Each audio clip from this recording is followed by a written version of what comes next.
Hello, welcome to our channel. Good to have you here. Yes, you heard me right. Well, this is our channel because on this channel is not going to be all about me. Okay, we are always going to be having one of you persons come and share their stories of something in life that intrigued them. And the reason for it is, remember, to inspire, to encourage, and to give hope to sisters like you and I out there. So today I'm setting it off with my own life story, my journey to motherhood. So many intriguing stories in life, but this particular one, motherhood, really marked me. That's why I chose to start with this one. And so my journey started in 2018. I was 2 months pregnant, and I had a miscarriage by November, and the doctors referred us to a particular teaching hospital in Paris, and that's where the whole story began for me. After their cross-examination, the gynecologist there said to me that the miscarriage was due to the fact that I had multiple fibroids. Yes, you heard me right. Multiple fibroid. Did I know about it? No, I wasn't aware of it before now. And I have been doing normal checks, body checkups and all those. And I have never been told that I had fibroid. I knew about the high rise of fibroid in women, but to be sincere, I never paid close attention to it. So I didn't think I had it. There were no symptoms until this day. So imagine what the shock was for me. First, I'm losing my pregnancy. Second, that I have multiple fibroids, multiple. Hey, I asked the doctor, please, what do you suggest we do? She said, okay, there's going to fix an appointment for me. And the appointment is going to be in 2019, February. That should be in 3 months' time. I said, why wait till 3 months' time?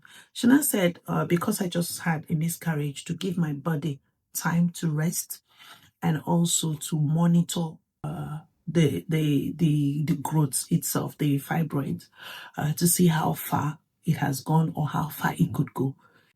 That's the only time they can ascertain if a surgery will be needed. That should come back 13th of February 2019. Then what do I do? Where do we even start? I said to myself, what do I do? So on my way out, I saw a student doctor. I went to her and I expressed my anger, my disappointment, my bitterness, everything. I offloaded, and she was looking at me like this. She said, what's your anger? It's your anger that you lost the pregnancy. Your next check for the fibroid will be in 3 months' time. Is it that you want to start having children as soon as possible? I said, I was disappointed to the fact I was disappointed because I didn't even know that this thing was existing in my body. You understand? So then again, being pregnant, it just went off. And how am I sure it will not be a reoccurrence in my life and everything? She now said, no, that I shouldn't worry. But I now asked if there's any prescription I can take, while I wait for the appointment dates. They said no. Excuse me. Sorry. They said no. And there's nothing they can offer me for now except for painkiller.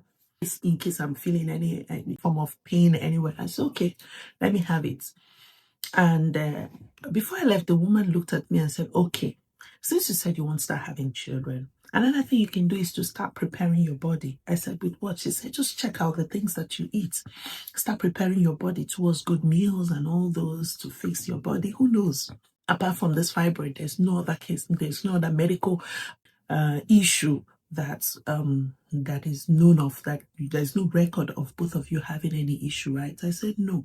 So I said okay, and then she prescribed folic acid, and she said she will suggest I take folic acid for 3 months, and then try as much as possible to eat the right meals. And this is the point where our journey started. Now this brings me back to what I did.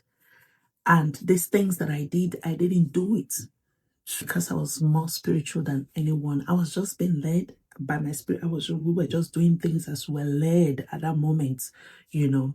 And the part I'm trying to talk about right now, I'm not trying to create an impression of being the hyper spiritual person or more prayerful than any other person. I'm just trying to tell a story that is leading somewhere else, right? Okay, and this waiting period, I have an appointment in the third of in 3 months' time. Within this short time, this 3 months, I'll tell you what I did with it. Because it was the end of the year, we're getting towards the end of the year, we decided to take a fast. And this fast was basically because it was the end of the year. I didn't know what was going to wait for me in 2019. I already had an appointment waiting for me, a medical appointment that could lead to a surgery. And I wasn't so sure of what I wanted. I didn't know how it was going to turn out. So I now decided, I suggested we take a fast, end of the year fast for 2 weeks on our own. It was not imposed. We didn't call anybody. And by the way, we didn't tell anybody about this issue of this fibroid, right? It was just our own personal story. So we kept it. And during the fast, I remember one of the things that happened was that I was just, it helped me to remove my mind from the fact that I just had this. I know I wasn't happy about it, but at the same time, I just kind of like focused on this fast. And I remember in that fast, I didn't even really have much of prayer points. I was weak, but I was just pushing through. We just finished this fast. The next thing I heard, my elder sister attends a Living Faith Church. She's a pastor there. So she has the tendency of sending me like flyers of perspectives of things that they are doing as their program. This time it was about, they were doing their end of the year program, which is called Shiloh. I joined the program online.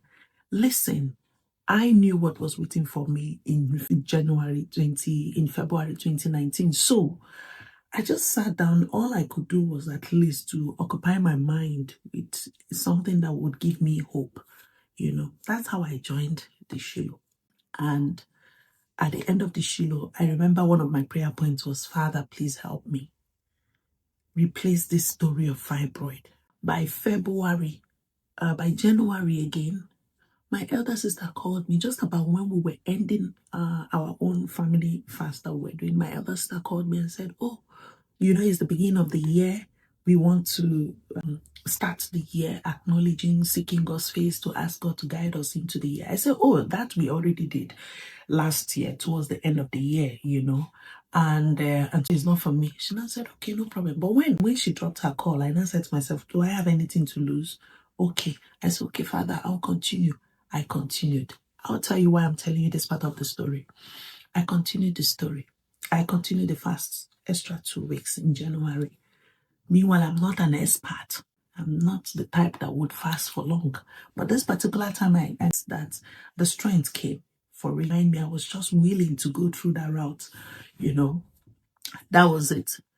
And by February, it was time for our appointment. We go to the hospital. Behold, the doctor checked me and said, what's going on here? I said, nothing. He said, okay, what are you here for? I said, well, I was given an appointment. I have an appointment since last year. You guys fixed an appointment for me. I'm supposed to come here for a pre-check, to ascertain if I will be doing my operation for the multiple fibroids. And the doctor said, I don't understand. This is confusing. I said, what's confusing? The doctor said, this is amazing.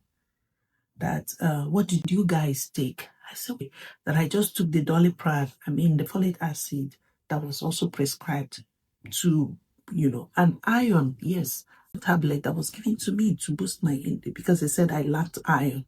She said, that's all? I said, yes. She said, because you were pregnant. I was like, what? Pregnant? How do you mean pregnant?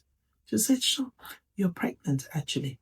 And you're not just pregnant, you're carrying twins. I said, hey, serious. At this point, nobody was talking about fibroid. She said, but hold on.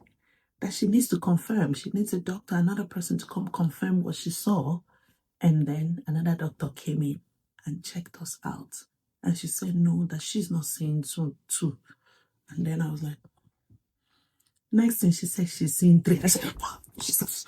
You know, I was so excited. I didn't know. We were so excited. We were so excited from fibroid to triplet.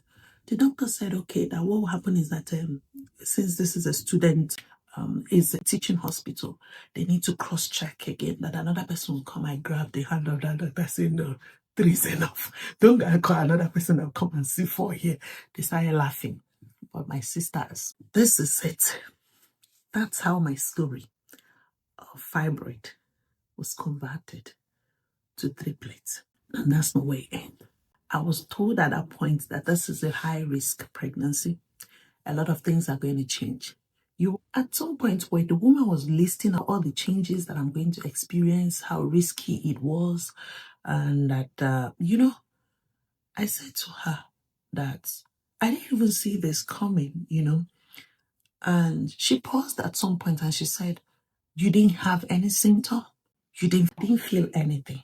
This brings me to the story of the fasting I told you guys about.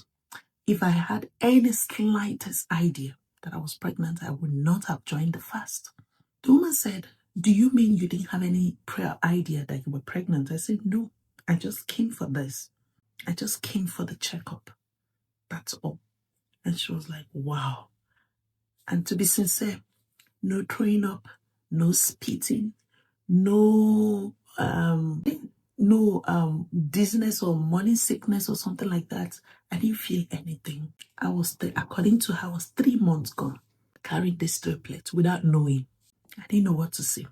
So many things that go on that God doesn't want you to know about because He's busy working and correcting some things in your life. If I had known, if I had the slightest understanding that I was pregnant of even 1, not to talk of 3, I would not have taken that fast. But it all worked for my own good. Throughout the pregnancy, no sickness. I was not bedridden. I carried the pregnancy, this triplet, I carried them for 34 weeks and 5 days. There was no day that I called in that they said, oh, you have to be admitted. I was using my leg to walk around, and that year it was so hot. The heat office I entered, all that was shooting out was you would just see one long tummy coming in like this, just coming in. And my weight, I didn't put on weight, just that in front. I know that at some point, there's a way things will happen, and you will think, oh, God is not seeing you, or that your life is gone, or that is the end of your life. Painful. It's disappointing. It's really stressful. For some people, it comes with a different level of pain, I can't even describe the pain right now because maybe the joy of what happened after took over the place and covered the whole thing. So I don't really recognize the pain anymore. I don't even remember what it feels like anymore. So I'm not there right now with someone else going through it, but so I cannot tell the deepness of the pain that somebody's going through right now, being in that situation. But one thing I want to say is that there is still light at the end of the tunnel.